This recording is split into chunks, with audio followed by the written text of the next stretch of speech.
Mes chers enfants, nous voici aujourd'hui à Rome, vers la fin du IIe siècle, début du IIIe siècle, c'est-à-dire à peu près entre les années 100 et 200. On est au tout début de l'histoire de l'Église. Nous sommes à Rome, dans une très grande famille romaine, très célèbre. Il s'agit de la famille des Cecilii. Et dans cette famille va naître une petite jeune fille qui va devenir Sainte Cécile. Cécile est la seule chrétienne de sa famille. Il se trouve qu'elle a connu la religion de Jésus-Christ en connaissant des chrétiens qui étaient à Rome, qui lui en ont parlé, et elle a été absolument convaincue par la figure de ce Christ qui était Dieu, donc le Dieu Tout-Puissant, et qui avait accepté de descendre du ciel pour nous sauver, de se faire l'un des nôtres, de souffrir la passion, tout ça par amour pour nous.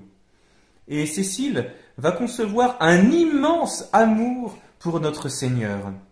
Et très jeune, elle va dire « Je ne peux pas faire autrement que d'offrir toute ma vie à Dieu », comme si finalement, comme une petite religieuse. Que va-t-elle faire chez elle? C'est pas évident, elle est encore très jeune, elle a une dizaine d'années, une douzaine d'années. Sa famille n'est pas chrétienne, sa famille est connue, donc il ne faudrait pas qu'on sache qu'il y a une jeune fille de la famille qui est devenue chrétienne. Alors elle va vivre sa foi chrétienne dans sa chambre. Que va-t-elle faire dans sa chambre? Elle va surtout prier. Elle va réussir à lire aussi des textes de l'Écriture sainte, de la Bible, qu'elle va réussir à se procurer. Et puis, parce qu'elle a une belle voix et que c'est une artiste, elle va chanter. Elle va chanter les psaumes, elle va chanter les louanges de Dieu à partir des textes de la Bible. Et souvent, en s'accompagnant d'un instrument de musique. Et là, vous voyez déjà que nous voyons déjà la future sainte patronne des musiciens. Cécile est non seulement douée pour la musique, très pieuse, mais elle est aussi très belle. Et ses parents en sont très heureux. Elle est belle et intelligente, ça va pas être compliqué de la marier. Et en faisant un heureux mariage, ce sera très bon pour toute la famille. Elle a 15 ans. À cette époque-là, vous savez, on se marie très jeune et on n'a pas beaucoup le choix. On va lui imposer un jeune homme, on va la présenter, elle a 15 ans, un jeune homme qui s'appelle Valérien. Valérien a été choisi par les parents de Cécile car il est noble d'abord, et puis il est aussi bon, très délicat, il est très compréhensif, mais malheureusement, évidemment, il est païen. Cécile n'a pas le choix. Elle va être obligée de se marier avec lui, d'avoir la cérémonie des noces, alors qu'elle avait décidé d'offrir, vous vous souvenez, pour toute sa vie, son corps et son âme à Dieu. Comment va-t-elle faire? C'est le jour du mariage.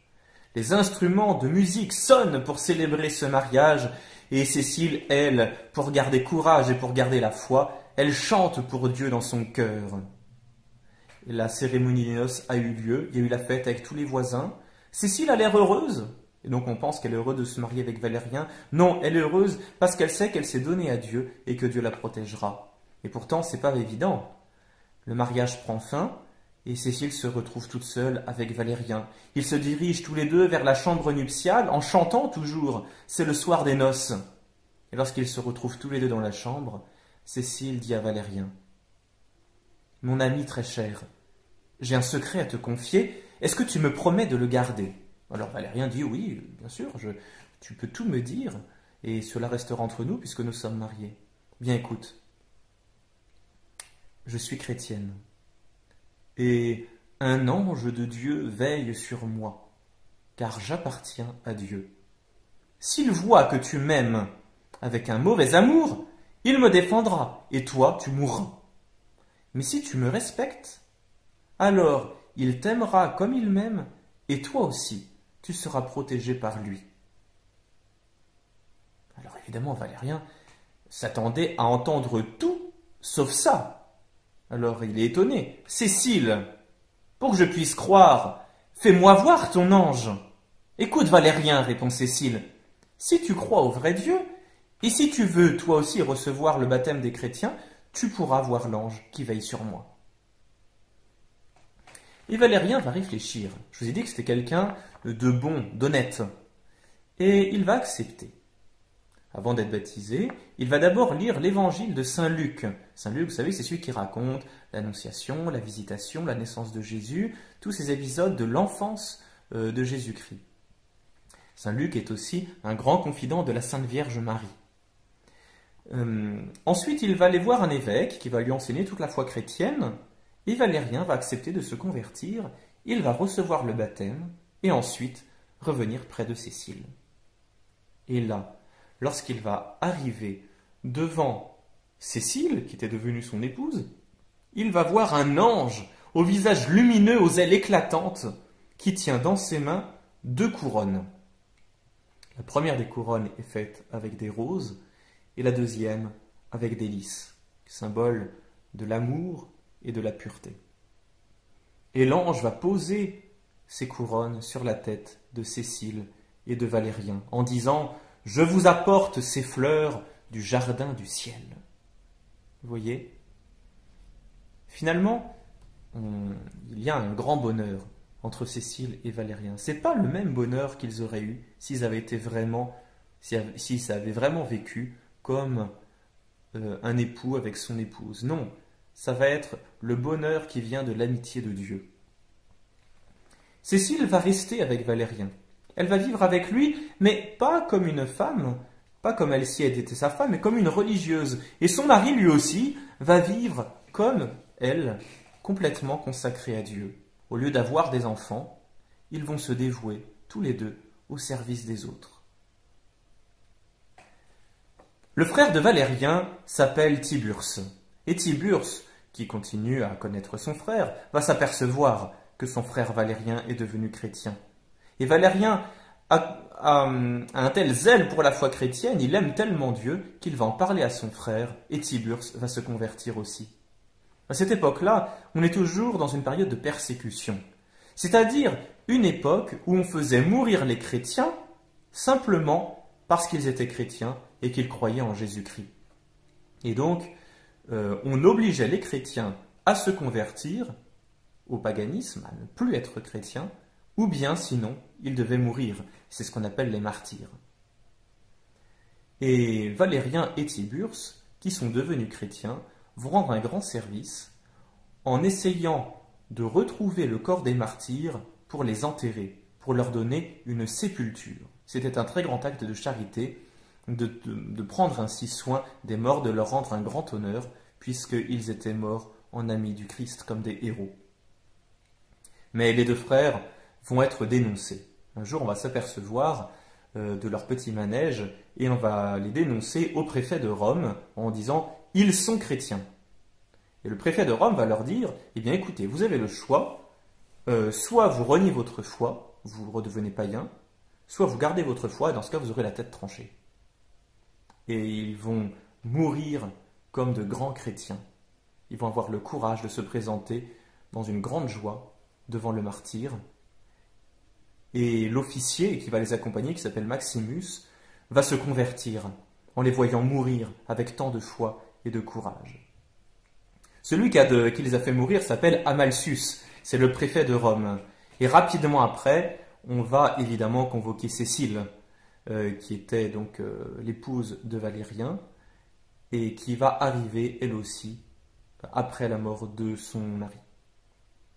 Et Cécile va annoncer la foi chrétienne, va dire « Jamais je ne renierai ma foi, car je crois que Jésus-Christ est le Fils de Dieu et je crois dans la Sainte Trinité. » La Sainte Trinité, vous vous souvenez, c'est-à-dire le mystère d'un seul Dieu en 3 personnes, le Père, le Fils et le Saint-Esprit. C'était vraiment la foi chrétienne.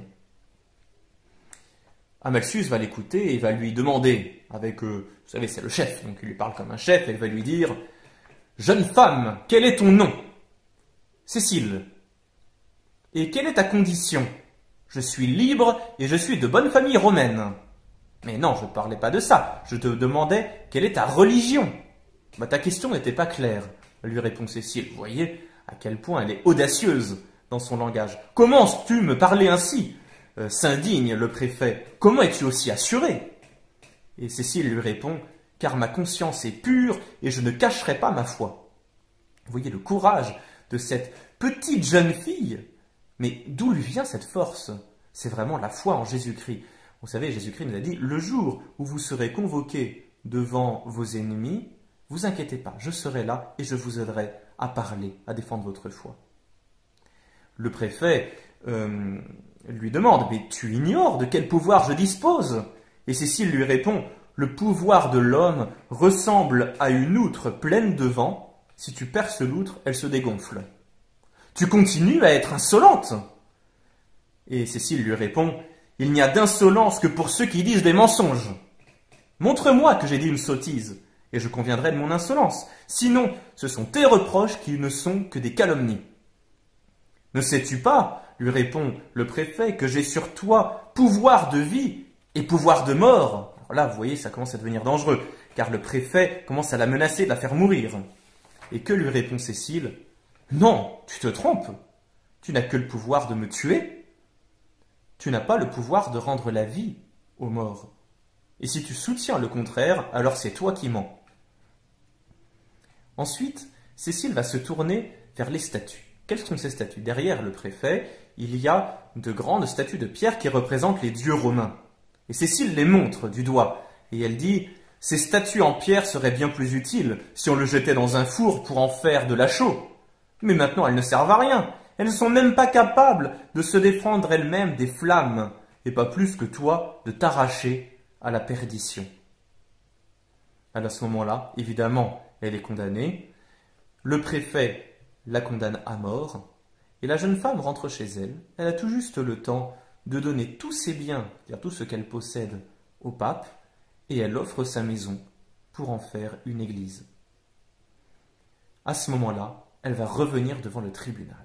Elle va traverser Rome, et sa marche va ressembler à une procession. Elle chante, elle est heureuse. Dans quelques heures, elle va mourir martyre, mais elle va rejoindre son véritable époux, qui est Jésus-Christ. Et on dit qu'à ce moment, elle entendit dans les airs la musique de Dieu. On la fait rentrer dans une salle, où il y a une toute petite salle, où il y a une très grande chaleur, et on va l'enfermer dedans. Il y a du feu tout autour et en dessous de la pièce, qui va faire monter la chaleur à un tel point qu'il va faire aussi chaud que dans un four, donc c'est absolument insupportable, et on risque de mourir complètement étouffé par la chaleur. Au bout de quelques heures, on rouvre la salle, elle aurait dû être morte, mais elle est là, debout, et elle chante. C'est un miracle. Alors, on appelle un bourreau qui va venir, qui va prendre son glaive, son épée, et lui trancher la tête. Mais ce bourreau est si maladroit qu'il va lui trancher la tête simplement à moitié, et elle ne va mourir que 3 jours après. Et devant l'exemple de son courage, toute sa famille va se convertir. Alors on va l'enterrer. On va enterrer Cécile avec tous les autres martyrs, et puis ensuite on ne va pas se souvenir de la place de son tombeau. Et ce n'est que beaucoup de temps après, au XVIe siècle, qu'on va le retrouver et qu'on va l'ouvrir.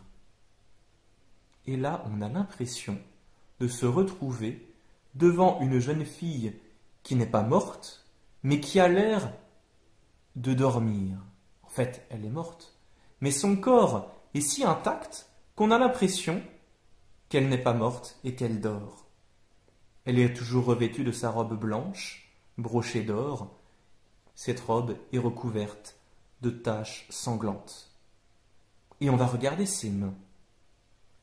Elle est morte depuis 13 siècles, mais l'index de la main gauche est toujours levé vers le ciel, et 3 doigts de sa main droite sont dressés comme pour annoncer le mystère de la Sainte Trinité, un seul Dieu en 3 personnes.